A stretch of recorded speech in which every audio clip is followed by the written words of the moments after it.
तो जब भी हम वर्डप्रेस में कोई वेबसाइट डिजाइन करते हैं तब कई बार क्या होता है कि हमारे वर्डप्रेस का बैकएंड एक्सेस हमें किसी डेवलपर को, डिजाइनर को या फिर किसी कस्टमर सपोर्ट को देना पड़ता है।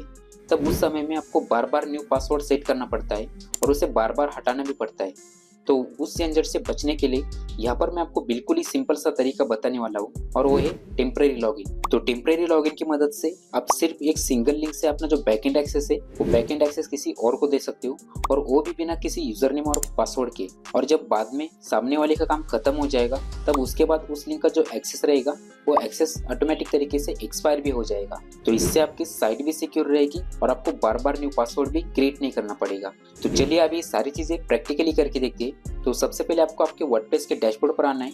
डैशबोर्ड पर आने के बाद यहाँ पर हमें एक प्लगइन की जरूरत पड़ने वाली है। तो प्लगइन को इंस्टॉल करने के लिए सबसे पहले हमें प्लगइन के सेक्शन में जाना है। प्लगइन के सेक्शन में आने के बाद आपको यहाँ पर ऐड न्यू प्लगइन के ऊपर क्लिक कर लेना है।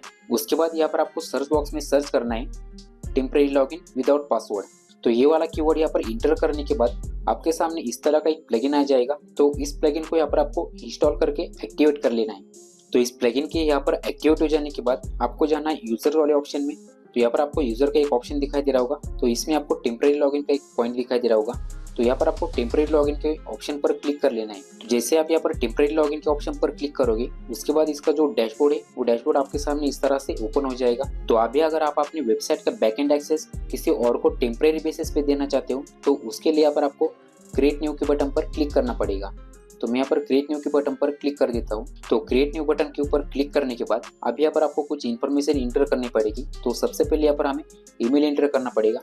तो मैं यहाँ पर ईमेल इंटर कर लेता हूँ। ईमेल इंटर करने के बाद यहाँ पर हमें फर्स्ट नेम इंटर करना है। तो मैं यहाँ पर फर्स्ट नेम इंटर कर लेता हूँ और यहाँ पर लास्ट नेम इंटर कर लेना है। तो फर्स्ट नेम और लास्ट नेम यहाँ पर इंटर करने के बाद आप जिसको भी बैकएंड एक्सेस देने वाले हो तो उसका रोल क्या रहने वाला है वो रोल यहाँ पर आपको सेलेक्ट कर लेना है। तो सपोज आप किसी एसईओ एडिटर को एक्सेस देना चाहते हो तो यहाँ पर आपको एसईओ एडिटर ऑप्शन सेलेक्ट कर लेना है। अदरवाइज आप किसी एडिटर को एक्सेस देना चाहते हो तो यहाँ पर आपको एडिटर वाला ऑप्शन सेलेक्ट कर लेना है। लेकिन मैं फिलहाल यहाँ पर एडमिनिस्ट्रेटर ही रहने देता हूँ। उसके बाद वो जो यूज़र रहेगा वो लॉगिन करने के बाद कहाँ पे रिडायरेक्ट होगा तो वो रिडायरेक्शन का पेज भी यहाँ पर आपको सेलेक्ट कर लेना है। तो जब भी हम यहाँ पर लॉगिन करते तो बाय डिफ़ॉल्ट हमारा डैशबोर्ड भी ओपन होता है। लेकिन इसके अलावा आप अगर किसी और पेज के ऊपर रिडायरेक्ट करवाना चाहते हो तो पेज भी यहाँ पर आप सिलेक्ट कर सकते हो। तो मैं फिलहाल यहाँ पर डैशबोर्ड ही रहने देता हूँ। तो अभी जो सबसे इंपॉर्टेंट पॉइंट आता है वो है एक्सपायरी का। तो सामने वाले को जो आप लिंक शेयर करने वाले हो तो वो लिंक यहाँ पर कितने समय बाद एक्सपायर होनी चाहिए तो वो समय भी आप यहाँ पर सिलेक्ट कर सकते हो। तो मैं यहाँ पर 1 आवर सेलेक्ट कर लेता हूँ। तो 1 आवर के बाद हम जो लिंक शेयर करेंगे वो लिंक यहाँ पर ऑटोमेटिक तरीके से एक्सपायर हो जाएगी।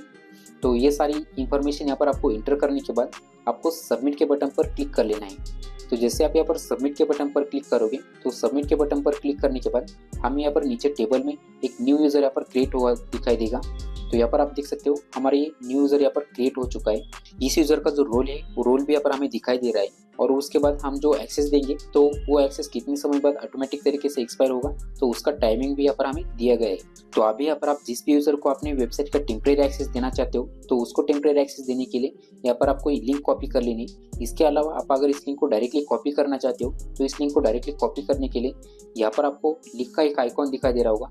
तो इस लिंक के आइकॉन को आपको क्लिक कर लेना है। तो इसके ऊपर क्लिक करने के बाद आपकी जो लिंक है वो लिंक कॉपी हो जाएगी। तो मैं यहाँ पर आपको नोटपैड में ये लिंक कॉपी पेस्ट करके दिखाता हूँ। तो इस लिंक की मदद से सामने वाला जो यूज़र रहेगा वो यूज़र डायरेक्टली विदाउट पासवर्ड और विदाउट यूज़र नेम हमारे बैकएंड को एक्सेस कर पाएगा। तो चलिए यहाँ पर मैं एज ए यूज़र इस लिंक से आपको लॉगिन करके दिखाता हूँ। तो मैं इसको कॉपी कर लेता हूँ।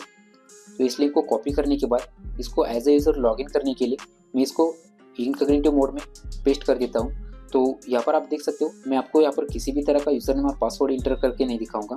तो डायरेक्टली जैसे मैं इस लिंक के ऊपर क्लिक करूँगा मतलब इस लिंक को विजिट करूँगा तो इस लिंक को विजिट करने के बाद मेरा जो डैशबोर्ड है वो डैशबोर्ड यहाँ पर ऑटोमेटिकली ओपन हो जाएगा।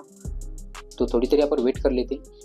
तो यहाँ पर आप देख सकते हो मैंने किसी भी तरह का यहाँ पर यूज़र नेम और पासवर्ड यहाँ पर इंटर नहीं किया। तो उसके बाद भी यहाँ पर मेरा जो बैकएंड है वो बैकएंड यहाँ पर टेम्परेरी बेसिस पे ओपन हो चुका है। तो यहाँ पर आप ऊपर भी देख सकते हो टेम्परेरी एक्सेस का एक लेबल मुझे यहाँ पर डिस्प्ले हो रहा है। और यहाँ पर हमने जो यूज़र क्रिएट किया था उस यूज़र की जो इन्फॉर्मेशन है वो इन्फॉर्मेशन भी यहाँ पर हमें डिस्प्ले हो रही है। तो अभी हमने यहाँ पर इस यूज़र को 1 घंटे का समय दिया है। तो 1 घंटे में जो भी काम करना चाहता है वो काम यहाँ पर वो कर सकता है। तो 1 घंटे के बाद इस लिंक का जो एक्सेस रहेगा वो एक्सेस एक्सेस यहाँ पर ऑटोमेटिक तरीके से एक्सपायर हो जाएगा। उसके अलावा आप अगर इस एक्सेस को मैनुअल तरीके से डिसेबल करना चाहते हो तो इसको मैनुअल तरीके से एक्सपायर भी कर सकते हो। तो इसको मैनुअल तरीके से एक्सपायर करने के लिए आपको फिर से आपके मेन डैशबोर्ड पर जाना है।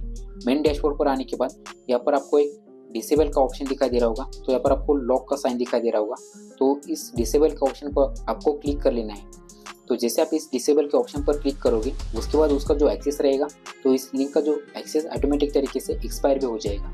तो यहाँ पर आप देख सकते हो, यहाँ पर हमें ये जो एक्सेस एक्सपायर हो चुका है वो यहाँ पर डिस्प्ले भी हो रहा है। तो अभी चलते हैं, इसको देख लेते हैं प्रैक्टिकली।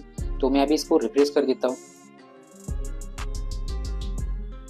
तो यहाँ पर आप देख सकते हो जैसे मैंने इसको रिफ्रेश किया तो इसको रिफ्रेश करने के बाद इस जो साइट है उसका जो बैकएंड एक्सेस है वो ऑटोमेटिक तरीके से यहाँ पर एक्सपायर हो चुका है और वो यूजर हमारे फ्रंट एंड पे यहाँ पर रिडायरेक्ट हो चुका है। तो इस तरीके से आप अपनी वर्डप्रेस वेबसाइट का जो बैकएंड एक्सेस है वो बैकएंड एक्सेस टेम्परेरी बेसिस पे किसी को भी देकर अपनी वेबसाइट को यहाँ पर सिक्योर भी रख सकते हो।